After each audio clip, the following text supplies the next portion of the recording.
오늘 설교는 하나님의 주권에 관한 것입니다. 우리가 인생을 살아가면은 우리 인생에서 매일 많은 일들이 벌어지죠. 어떤 일들이 벌어질 때 제일 먼저 우리가 해야 할 것은 왜 이런 일이 벌어졌는가라고 벌어진 일들에 대한 해석이 필요합니다. 그것은 개인도 마찬가지고 나라도 마찬가지입니다. 나라도 매일매일 일어나는 일들에 대해서 해석을 합니다. 왜 경제가 이렇게 안 좋은 것인가? 정부가 개입을 적게 해서 이렇게 안 좋은 것인가? 개입을 많이 해야 할 것인가 말할 것인가? 그런 것들을 해석하면서 상황을 해석하면서 판단합니다. 정치 군사적인 면도 마찬가지죠. 왜 북한을 우리가 어떻게 이해할 것인가? 이란을 어떻게 이해할 것인가? 저들과 협상을 해야 할 것인가? 아니면은 군비를 더 증강시켜가지고 전쟁 준비를 더 해야 할 것인가? 모든 것이 해석이고 그 해석에 따라서 우리가 또한 행동을 하게 되는 것입니다. 그럼 우리 기독인은 어떻게 이 일상에서 벌어지는 삶을 해석해야 할까요? 세상 사람들과 똑같이 해석을 해야 할까요? 그건 절대 아닙니다. 성경에서 이야기하고 있는 것은 우리 기독인은 우리 일상의 삶 가운데서 어떤 일이 벌어졌을 때 항상 염두해야 할 것이 하나님의 주권하에서 모든 일들이 일어나고 진행이 된다라는 것입니다. 하나님이 우리에게 슬픔의 때를 주셨으면 그 주신 것도 하나님의 주권하에서 우리에게 슬픔의 때를 주셨으니까 하나님의 때가 되면 하나님의 주권하에서 그 슬픈 날이 또한 끝날 것이라는 것이 오늘 본문의 주제입니다. 제가 언젠가 한국의 그 중견 수필가가 쓴 자서전적 고백을 아주 재밌게 읽은 적이 있어요. 이 사람이 이제 한국에서 꽤나 이름 있는 수필가인데 그분의 글을 읽어보니까 그분은 연극 배우가 되는 게 꿈이었다고 합니다. 그래서 이제 군대에 갔다가 학교에 복학해서 3학년 때 대학 연극반에 녹호를 했습니다. 좀 들어가고 싶다고. 그래서 허락을 받아가지고 연극반에 들어가가지고 잡일도 하고 열심히 이제 노력을 했습니다. 그리고 드디어 이제 1년에 한 번씩 정기 공연을 하는데 정기 공연 이제 연극이 선정이 되고 이제 배역을 이렇게 선출할 차례가 되었습니다. 마음속으로 굉장히 기대가 됐대요. 내가 어떤 배역을 맡을까? 기대를 많이 했는데 뚜껑을 딱 열어보니까 자기 배역이 나왔는데 한번 읽어봤더니 대사는 한마디도 없고 그냥 망치 들고 무대를 한번 딱 지나가는 거. 그 배역이 맡겨졌대요. 너무 화가 나고 나를 무시해도 유분수가 있지 이렇게 나를 무시할 수 있나? 그렇게 화가 나가지고 당장에 연극반을 그만뒀대요. 나오면서 또 한바탕 했겠죠. 이제 그만두고는 열심히 공부해가지고 선생님이 됐습니다. 국어 선생님 돼가지고 선생님을 하면서 또 수필을 열심히 써가지고 나름 이름 있는 수필가가 된 거예요. 그러고 나서 한참 세월이 지났는데 한번 뒤를 딱 돌아봤더니 그때 그 연극반에 함께 있었던 그 친구들이 지금 전부 다 한국의 연극계 중진이요 또 방송계 PD로서 완전히 중진이 다 되어 있더라라는 것입니다. 그러면서 속으로 생각을 했대요. 내가 만약 그때 포기하지 않고 그 나에게 맡겨진 배역을 감사하게 감당했더라고 한다면 내 인생이 어떻게 달라졌을까? 내가 왜 그때 나에게 맡겨진 배역을 감사함으로 받지 못했을까? 그런 회한이 들더랍니다. 저는 그 글을 읽고 나서 그 사람은 단순히 인생에 있어서 한 배역을 이야기했지만 참 우리 개인적으로 봤을 때는 우리 모두에게 맡겨진 어떤 인생의 배역이 있습니다. 그렇죠? 하나님의 나라 전체에서 하나님이 나에게 맡겨진 배역이 있고요. 내 직장에서 나에게 맡겨진 배역이 있고 내 뉴욕감리교에서 나에게 맡겨진 배역이 있습니다. 어떨 때는 그 배역이 너무 마음에 들지 않는 거야. 꼭 나를 너무 무시한 것 같아. 내가 어떤 사람인데 이런 배역을 나에게 맡기냐고. 그래서 교회를 떠나는 사람도 있어요. 그래서 직장을 떠나는 사람도 있습니다. 직장에서 대부분 불만이 뭡니까? 나를 알아주지 않는다라는 것이 불만 아닙니까? 남자들은 대부분 그렇게 이야기합니다. 나를 알아주는 사람을 위해서 내가 목숨을 바치겠다라고 해요. 이 세상에 누가 자기를 알아줍니까? 오직 하나님만 우리를 알아줄 줄로 믿습니다.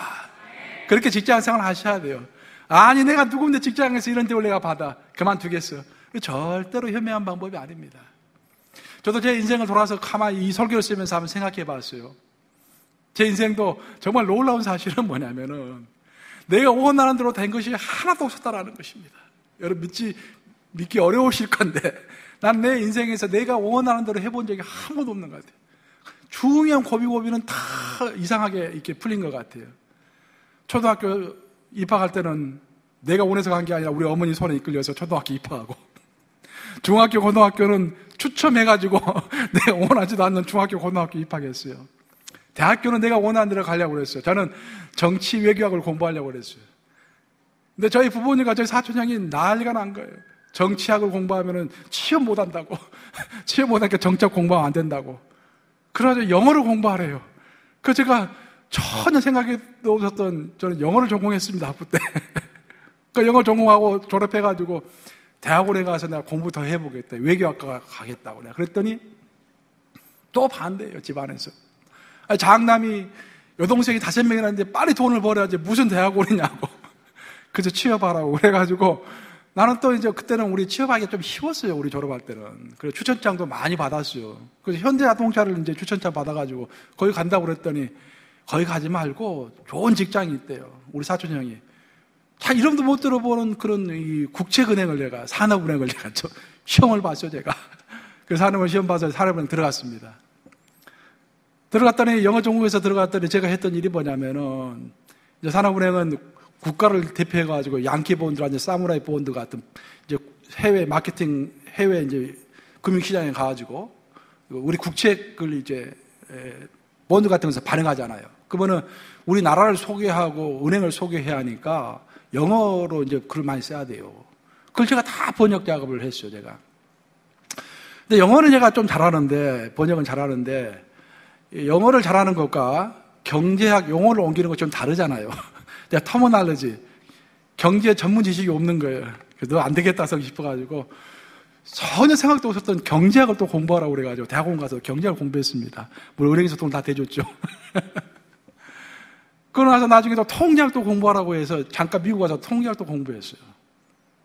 그러고 나서 IMF가 터졌습니다. 이제 내 뜻대로 공부하리라. 그래서 드디어 이제 미국에 와서 정치학을 공부하고 싶다고 해서 제가 원하는 대학이라기보다는 장학금을 가장 많이 주는 학교로 이렇게 왔지요, 미국으로. 와서 공부를 딱 시작했는데 하나님께서 시작하자마자 나에게 목회의 길로 저를 부르셨습니다. 저는 목회에 대해서 한번 생각해 본 적도 없고 목사가 되는 방법도 몰랐어요. 목사 되려면 목사 안수를 받아야 하지 않습니까? 근데 목사는 어떻게 되는 방법을 몰랐습니다. 그래서 하나님께 나는 어떻게 합니까? 어느 교단에서 목회해야 되고 목사는 또 어떻게 되는 것입니까? 이렇게 하나님께 물었어요. 그렇게 하고 너무 하나님 부르심이 힘들어서 한국에 있는 예수원에, 대천덕 시부님 계시는 예수원에 가서 제가 금식하며 기도하며 거기서 그 목사님과 같이 기도하는 중에 애언 기도를 받게 됐어요. 그 목사님 나에게 애언을 하려고 했던 게 아니라 기도하다 보니까 자연스럽게 애언 기도가 나오신 거예요. 저는 그 애언 기도를 100% 믿는데 하나님 저에게 그렇게 말씀하셨어요. 사랑하는 아들아, 아무것도 염려하지 마라. 내가 너를 준비시켜놓으라. 저는 그 말을 듣고 깜짝 놀랐습니다. 나는 내 뜻대로 되는 것이 아무것도 없다고 생각했고 내 인생에 내 뜻과는 내 계획과는 무관하게 흘러간다고 생각했는데 하나님의 주권하에서 한 걸음 한 걸음 나를 인도하고 계셨던 거예요. 신학교도 저는 제가 원하는 신학교, 가장 장학금을 많이 주는 신학교로 가려고 그랬는데 하나님 그걸 딱 막으시는 거예요. 장학금까지 다 받았는데 3년 장학금 다 받고 생활비까지 다 주겠다고, 에모리 대학교에서 코카콜라 장학금 다 주겠다고 연락이 왔는데 제일 좋은 장학금이에요. 근데 그 가는 길을 딱 막으시는 거예요. 그럼 나는 어디로 가야 합니까? 결국 예일대학교 가서 공부를 하게 됐어요. 신학을 공부하게 됐어요. 하나님 그 길로 인도하시는 거예요. 나중에 예일대학교 갔기 때문에 지금 여기서 내가 뉴욕연회에서, 그곳이 뉴욕연회에 소속되어 있는 그 바운더리이기 때문에 제가 여기 뉴욕 감옥에서 이렇게 목회를 할 수 있는 것입니다. 모든 것을 돌아보면은 내 뜻대로 되는 것이 없었는 것 같았지만 그 모든 것에는 하나님의 주권이 있었고 하나님의 섭리가 있었다라는 것입니다. 우리가 그것을 알고 그것을 느낄 때, 또 그것을 인정할 때 우리 삶에 형통과 기쁨과 생명력이 있을 줄로 믿습니다. 오늘 이사야 본문은 바로 하나님의 주권에 관한 글입니다.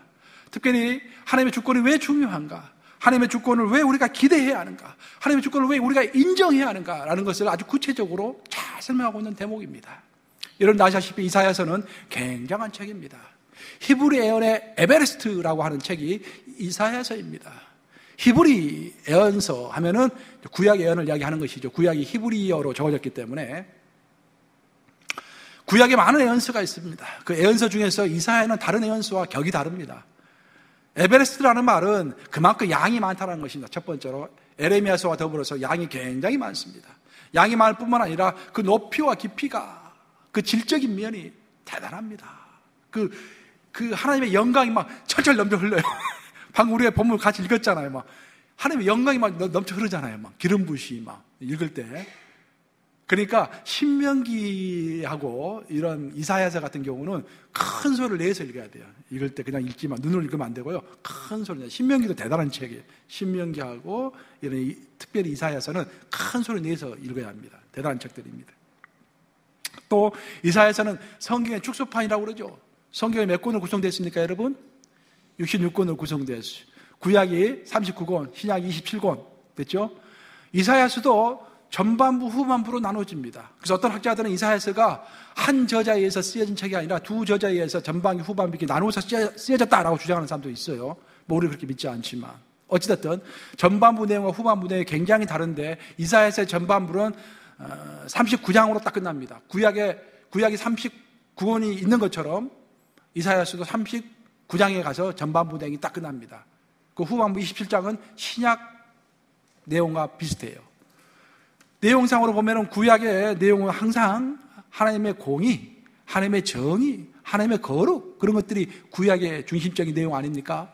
이사야서도 똑같아요. 이사야 전반부의 내용은 1장부터 39장까지의 내용이요 바로 그런 내용입니다. 하나님의 그 공의, 하나님의 정의, 하나님의 거룩, 그러니까 그 하나님의 거룩에 이르지 못한 이스라엘 백성들을 하나님이 징계하시고 분노하시고 하나님의 정말 그 형벌이 그들에게 내려지는 그런 내용들이 전반부의 내용입니다. 근데 성경에서 신약의 내용은 좀 다른 것이죠. 신약의 내용은 하나님의 은혜, 하나님의 용서, 하나님의 사랑 그런 거 아니겠습니까? 마찬가지로 이사야서도 40장부터 66장까지 후반부는 하나님의 용서입니다.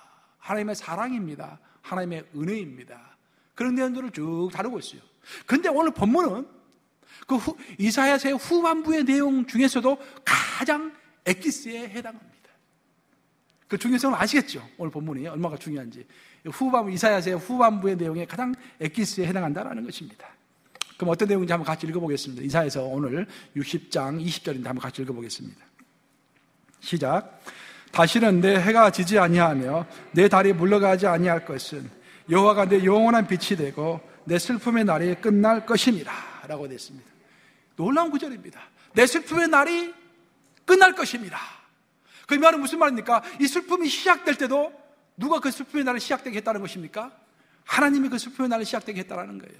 그럼 그 슬픔의 날이 끝날 것도 누구의 주권하에 달려있다는 것입니까? 하나님의 주권하에 달려있다는 것입니다. 우리 인생에서 슬픈 날이 시작되게 하시는 이도 하나님이시고 우리 인생에서 슬픔의 날이 끝나게 하시는 이도 하나님이시라는 거예요. 여러분 삶을 살면서 이해할 수 없는 어떤 고난과 어떤 이성으로 해결할 수 없는 어떤 현상들이 우리의 삶 가운데 펼쳐질 때가 있습니다. 그때 우리가 그것을 해석할 때는 항상 그렇게 해석해야 돼요. 이것을 시작하게 하시는 이가 분명히 하나님이시다. 그리고 이것을 끝나게 하시는 이도 하나님이실 것이다. 슬픈 날이 시작됐으면 슬픔의 끝나는 날도 있을 것이다 라고 생각해야 할 줄로 믿습니다. 이스라엘 민족에게는 슬픈 날이 있었어요. 그 슬픈 날이 끝나기를 기다렸습니다. 근데 하나님은 이제 곧 그 슬픈 날을 끝나게 하실 거라고 말씀하시는 거예요. 이스라엘의 역사 전체를 봤을 때는요, 이스라엘에게는 슬픈 숫자가 있습니다. 특별히 70이라는 숫자는 이스라엘에게 굉장히 슬픈 숫자예요. 세상에 쓰는 7자가 럭키 세븐 해가지고 럭키인데 이스라엘 민족에서는 70이라는 숫자가 비극의 숫자입니다. 이스라엘은 바벨론에게 포로로 끌려가지고 몇 년 동안 포로 생활했습니까? 70년 동안 포로 생활했어요. 그리고 AD 70년에 기원 후 70년에 이스라엘의 자존심이고 이스라엘 믿음의 심볼이며 하나님의 살아계심의 증거인 예루살렘 성전이 로마의 티토스 장군에 의해서 돌 하나 남기지 않고 다 무너져 버렸습니다. 그게 AD 70년에 일어난 일이에요. 전부 다 70년에 일어난 일입니다. 성경에서만 70년이 중요한 것이 아니라 이 세상의 역사에서도 70년이 중요합니다. 우리 근세기에 있어서 현대에 있어서 가장 큰 충돌은 공산주의와 자유진영과의 충돌 아니었습니까? 근데 그 공산당이 언제 시작됐습니까? 1917년도 볼셰비키 혁명으로 공산당이 시작된 거 아닙니까? 공산주의가 시작된 거예요. 소련이 공산당이 된 거예요. 1917년입니다. 근데 그 소련이, 그 공산당이 언제 무너졌습니까? 딱 70년 후에 무너졌어요. 1987년에 무너진 것입니다. 고르바초프가 개혁 개방 정책을 시도하면서 공산 주의가 다 무너진 거예요. 70입니다, 전부 다. 이처럼 하나님은 기한을 정하시는 하나님이십니다. 그리고 그 기한을 정하셔가지고 어떤 나라와 민족에게 실패를 주십니다. 고난을 주십니다. 수치를 주십니다. 그리고 그 고난과 수치와 실패 가운데서, 그것을 극복해가는 가운데서 인간과 나라는 자기가 쌓아놓은 성을 다 무너뜨리는 거예요. 성이 무너지지 않는 한 절대 우리는 하나님께 깊게 갈 수가 없습니다. 성이 무엇입니까? 하나님은 가인에게 그렇게 말씀하셨죠. 가인에게 형벌을 주면서 너가 성을 쌓지 말고 너는 방황하라, 유랑하라. 성을 쌓으면은 하나님을 의지하는 것이 아니라 성벽을 의지하는 거예요. 근데 성벽이 없으면은 언제 적들이 침입해가 쳐들어와가지고 나를 죽일지 모르니까 항상 염려하고 항상 하나님께 기도할 수밖에 없어요. 근데 성벽을 높이 쌓아놓으면은 하나님께 기도할 필요가 없는 거야. 성벽이 나를 지켜주기 때문에.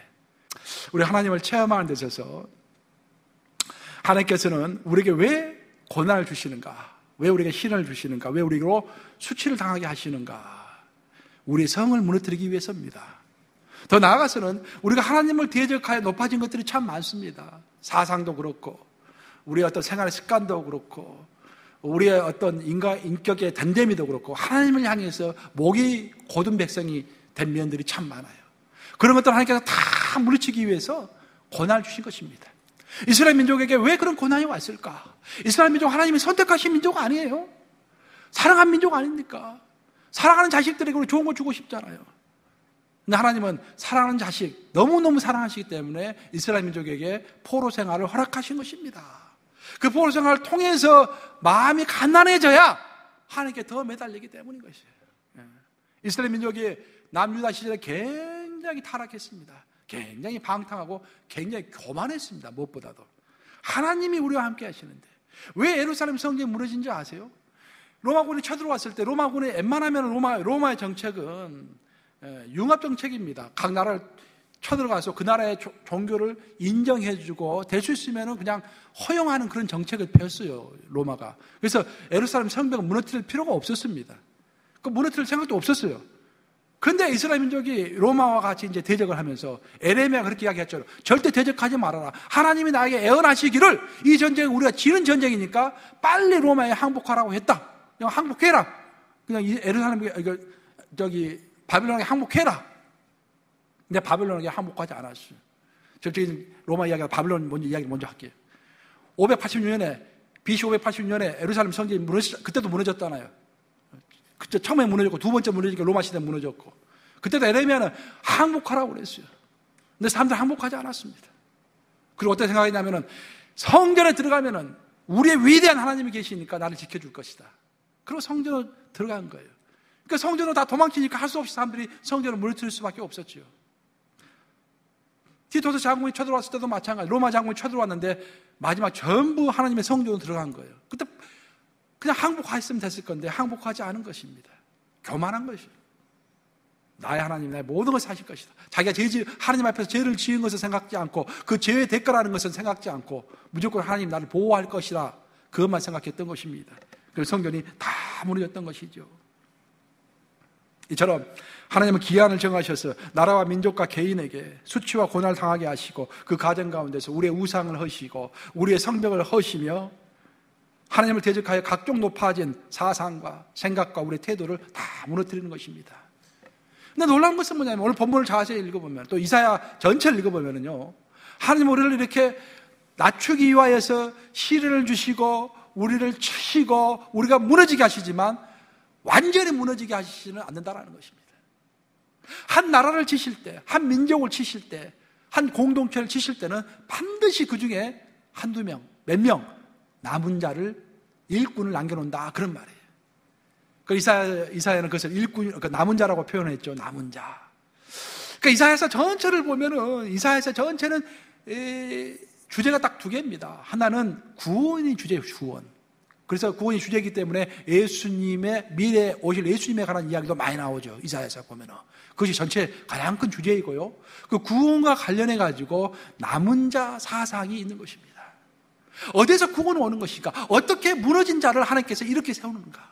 어떻게 파괴된 기초를 하나님이 다시 세우시는가? 어떻게 하나님으로부터 버림받은 민족과 나라가 다시 일어설 수 있는 것인가? 그것은 남은 자를 통하여서 한다는 그런 말씀입니다. 우리 이사야 10장 21절과 22절 한번 같이 읽어보겠습니다. 시작. 남은 자 곧 야곱의 남은 자가 능하신 하나님께로 돌아올 것이라.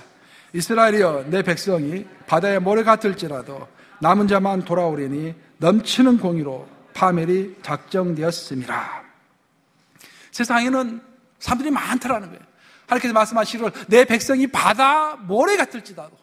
바다의 모래가 얼마나 많습니까? 어마어마하게 많지 않습니까? 그 바다의 모래처럼 그 많고 많은 사람이 있을지라도 남은 자만, 하나님이 선택한 자만, 하나님께서 들어쓰기로 작정한 자만, 또 하나님께 끝까지 붙어있는 자만 남은 자가 되어서 그들이 하나님께 사용됨으로 인해서 그 남은 자, 소수의 남은 자를 통하여 공동체가 회복이 되고 나라가 회복이 되고 가정이 회복이 된다는 것입니다.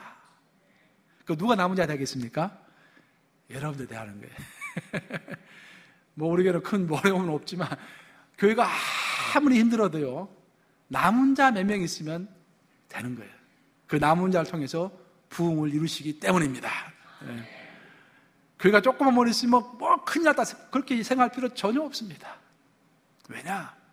교회는 하나님의 몸이고 나라와 민족도 마찬가지입니다. 하나님은 이스라엘 민족을 선택하셨고 하나님은 세계 부흥을 위해서 미국을 선택하셨고 땅까지 이런 복을 전파하기 위해서 한국을 선택하신 것입니다. 근데 거기서 남은 자만 있으면 되는 거예요. 그러면 희망이 있는 것입니다. 이 남은 자 사상에 대해서 사도 바울은 또 아주 구체적으로 설명을 합니다. 로마서 9장 27절이죠. 한번 같이 읽어보겠습니다. 뭐라 했는지. 시작. 또 이사야가 이스라엘에 관하여 외치되 이스라엘 자손들의 수가 비록 바다의 모래 같을지라도 남은 자만 구원을 받으리니.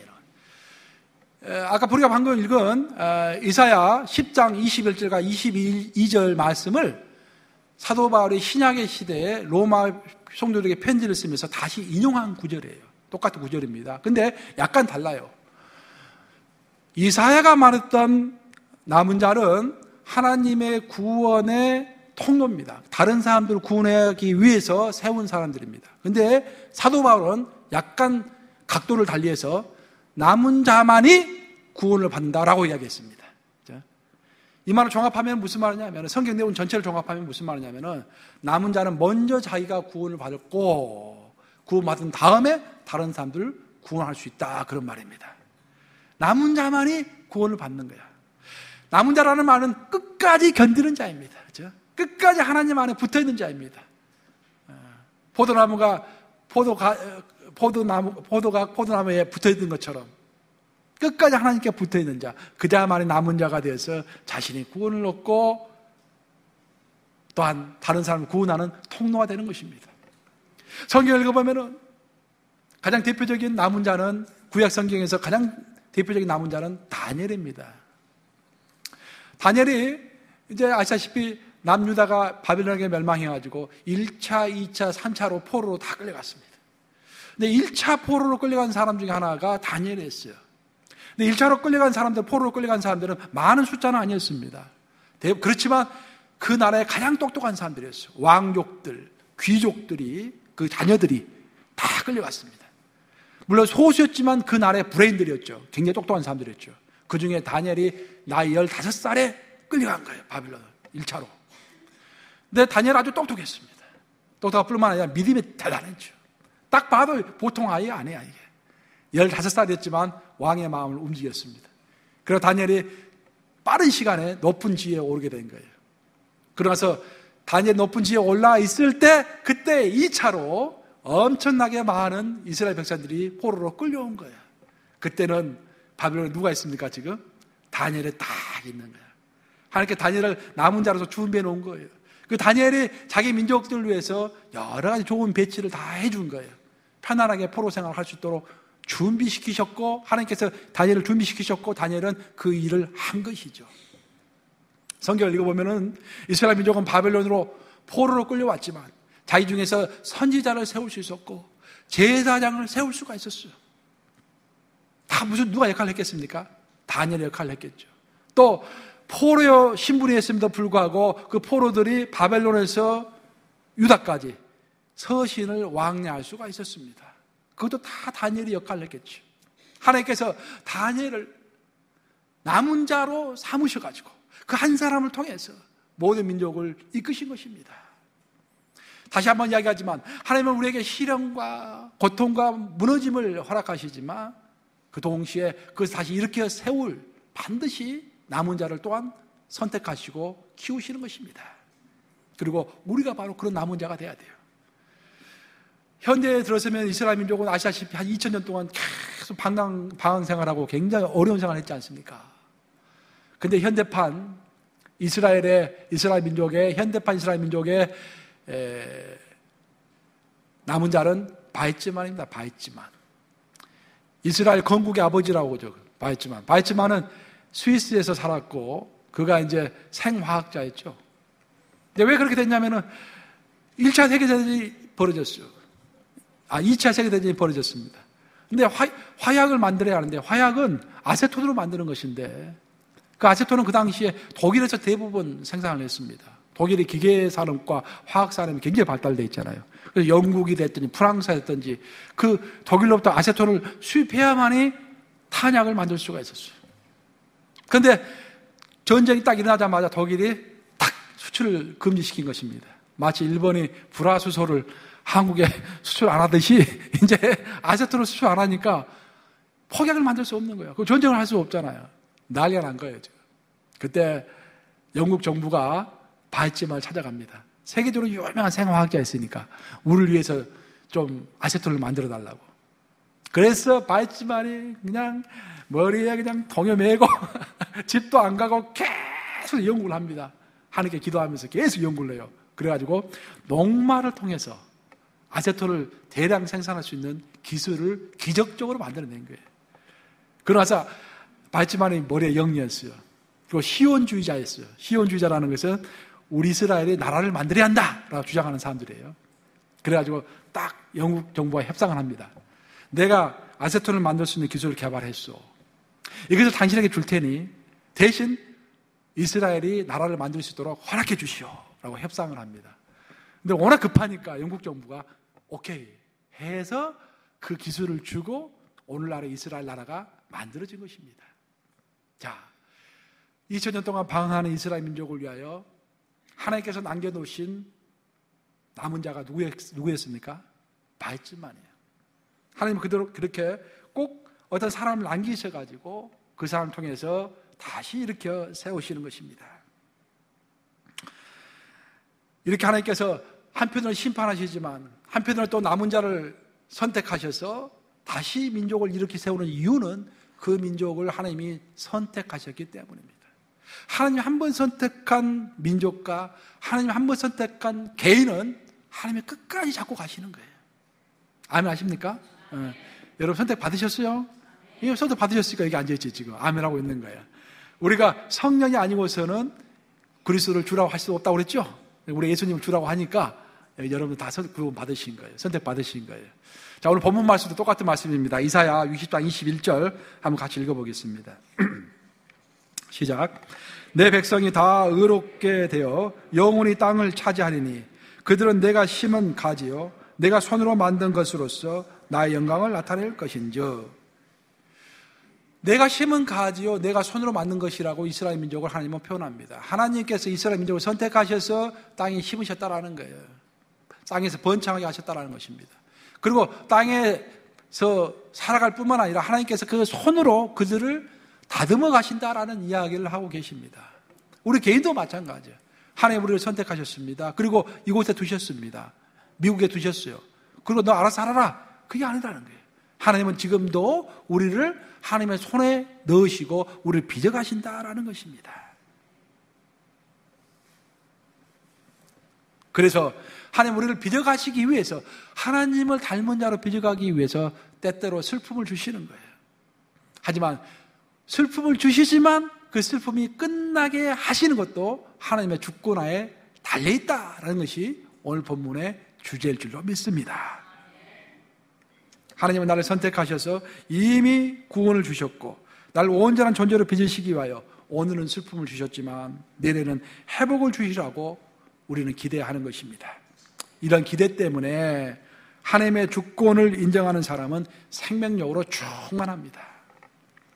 그러니까 하나님의 주권을 믿는 사람과 믿지 않는 사람의 차이는, 하나님의 주권을 믿지 않는 사람은 오늘 나에게 슬픈 일이 벌어지고 어려운 일이 벌어지면 어떻게 할까라고 낭망하고 실망하지만, 하나님의 주권을 믿는 사람은 내가 오늘 나에게 벌어진 이 어려운 일도, 이 무너지는 이런 일도 하나님의 주권 하에서 이루어졌기 때문에 내가 하나님의 주권 안에 붙어 있으면 또한 회복될 날도 있을 것이다 라는 그런 믿음이 있기 때문에 어려운 가운데서도 생명력을 가질 수 있는 거예요.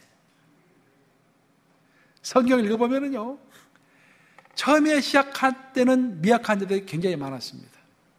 한나도 굉장히 미약했죠. 한나도 자식을 낳지 못해서 울면서 하나님께 호소했던 참 약한 자였습니다. 엘리사는 어땠습니까? 엘리사는 그냥 농부였어요. 농부. 평범한 농부였습니다. 다윗은 막내였고 목동이었습니다. 베드로는 어부였고 마태는 세리였습니다. 모두 다 약자예요, 사회에서. 근데 그럼에도 불구하고 그들은 하나님을 만나고 나서 하나님의 섭리를 믿고서 하나님의 주권을 믿고서 하나님 안에 붙어 있었기 때문에 항상 생명력 있는 삶을 살았다, 그런 말입니다. 그리고 그런 강한 확신을 가지고 앞으로 나아갈 때 그들의 삶에 위대한 일이 펼쳐졌던 것입니다. 오늘 본문은 그 위대한 일이 어떤 일인지를 마지막으로 설명하고 있는데 60장 23절 22절 같이 읽겠습니다. 시작. 그 작은 자가 1000명을 이루겠고 그 약한 자가 강국을 이룰 것이라. 때가 되면 나 여호와가 속히 이루리라. 작은 자가 1000명을 이루고 약한 자가 강국을 이루는 역사가 어떻게 해서 벌어지는 것인가? 그 역사는 내가 하나님의 섭리를 믿고, 지금은 비록 내가 작은 자이지만 베드로처럼 나는 지금 현재 어부이고, 마태처럼 나는 지금 현재 세리이고, 한나처럼 지금 나는 울분 가운데서 조롱당한 가운데서 슬퍼하는 자이고, 엘리사처럼 평범한 농부임에도 불구하고 이 모든 것이 하나님의 섭리 가운데서 하나님의 주권 하에서 내가 이 자리에 서 있다는 것을 믿고, 하나님의 주권 하에서 내가 또한 남은 자로서 위대한 일을 할 때가 있을 것이다 라고 믿는 자에게 이런 작은 자가 1000명을 이루고 약한 자가 강국을 이루는 놀라운 역사가 일어난다는 그런 말씀입니다. 인생의 승패는요, 믿음에 있는 것이지 절대로 숫자에 있지 않습니다. 문제는 여러분들, 우리가 얼마나 파릇파릇하게 살아있는 믿음을 갖고 있느냐, 그겁니다. 거기에 달려있어요. 이게. 죽어있는 고기처럼 떠밀려가는 삶을 살고 있는가, 살아서 물을 거슬려서 올라가는 그런 살아있는 고기로 살아가는가. 여러분, 죽어있는 고기입니까? 살아있는 고기입니까? 둘 다 아니에요? 고기가 아니라 사람입니까? 죽어있는 고기는 떠밀리죠. 그냥 바람, 물결 치는 데 떠밀리죠. 죽어있으니까. 살아있는 고기는 어떻습니까? 물결을 거슬러 올라가죠. 그렇죠? 신앙입니다. 신앙은 파릇파릇 살아있는 그 믿음, 생동감 있는 생명력 있는 믿음이 중요한 거예요. 페르시아 왕국의 최고로 전쟁을 잘했다는 위대한 왕이라고 하는 다리우스 왕. 페르시아가 오늘날로 말하면 이란 근방이죠. 이란, 이라크 그 근방들 나라죠. 오늘날은 별별 일 없는데 옛날엔 세계 최강대국이었어요. 다리우스 왕이 페르시아 황제가 되고 나서 욕심이 생깁니다. 이야, 여기만 머물 것이 아니라 구라파 전체를 내가 한번 쳐들어가야겠다. 구라파 전체를 지배해야겠다. 욕심이 생겼어요. 구라파를 쳐들어가려고 딱 보니까 제일 먼저 전쟁을 해야 할 나라가 그리스네. 마케도니아, 그리스 마케도니아 그 지역이에요. 근데 거기는 알렉산드라고 하는 젊은이가 딱 왕이 돼가지고 지키고 있는 거야. 그래서 우습게 알고 정분에 호령을 해가지고 100만이 넘는, 여러분 말이 100만이죠. 어마어마합니다. 10,000명만 모여도 굉장히 숫자가 많아요. 근데 100만 명을 대군이 이끌고 탁 쳐들어온 거예요. 쳐들어가면서 다리우스 황제가 선전포고 겸 해가지고 자기 사신에게, 알렉산더 대왕에게 선물을 보냅니다. 그 선물이 뭐냐면은 큰 한보따리, 창깨에 한보따리 큰 짐을 보내는 거예요. 그래서 그 사신이 그 창깨 한보따리를 들고 가가지고 알렉산더 왕 앞에서 칼로 딱 찢습니다. 그 창기가 팍 쏟아지죠. 어마어마하게. 알렉산더가 그 내용을 금방 파악을 했습니다. 그 내용은 뭐냐면은, 봐라, 우리의 군사의 숫자가 이렇게 창깨처럼 어마어마하게 많으니까 너 빨리 항복해라. 아니면 너 큰일 난다. 그런 이제 메시지인 거예요. 그 메시지를 딱 보고 알렉산더가 눈치를 딱 채고 참을 수가 없었어요. 신하에게 명령합니다. 너 지금 당장 가가지고 너가 구할 수 있는 가장 조그만 봉투를 구해와라. 그래서 조그만 봉투를 갖고 왔어요. 너 지금 가서 가장 작은 겨자씨 하나를 가져와라. 겨자씨가 원래 작잖아요. 근데 가장 작은 겨자씨 하나 갖고 와라. 그래가지고 겨자씨 하나를 작은 봉투에 딱 집어넣어가지고 그 사실에게 준 거예요. 그 의미가 뭔지 아십니까? 참깨는 이미 죽어 있는 것이죠. 우리가 이미 생물이 아니에요. 참깨는 이미 죽어 있는 것이에요. 근데 겨자씨는 어떤 것입니까? 살아있는 것이죠. 심으면은 나무로 자랄 수 있는 것이죠. 그 이야기하는 거예요. 죽어 있는 물고기 수만 마리보다도 살아서 생동감이 있는 겨자씨 하나가 다 이긴다 그런 말이에요. 우리 신앙도 똑같습니다. 교회도 마찬가지고 민족도 마찬가지고 나라도 마찬가지예요. 한국이 요즘 굉장히 어렵다고 하지만 그 한국에 파릇파릇 살아있는 정말 하나님의 주권을 믿고 하나님의 말씀을 정말 무서워하고 하나님을 경외하는 소수 몇 사람 있으면 한국은 사는 거예요. 그렇죠? 교회도 마찬가지입니다. 우리 교회도 한 사람 제대로 기도하는 사람이 있으면 그 사람 때문에 사는 거예요. 그렇죠? 수많은 사람이 필요 없는 거예요.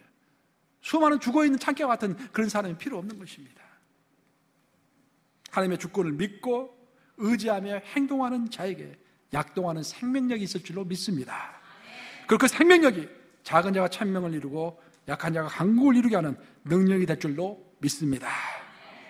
자, 오늘 말씀을 정리하면은 제가 크게 네 가지를 이야기했습니다. 첫째는 하나님의 주권을 인정하시라라는 것입니다. 성경 처음부터 끝까지 하나님의 주권에 대해서 이야기합니다. 하나님의 주권을 인정해야 합니다. 두 번째로 하나님의 주권으로 내 삶에서 벌어지고 있는 모든 일을 해석해야 한다는 것입니다.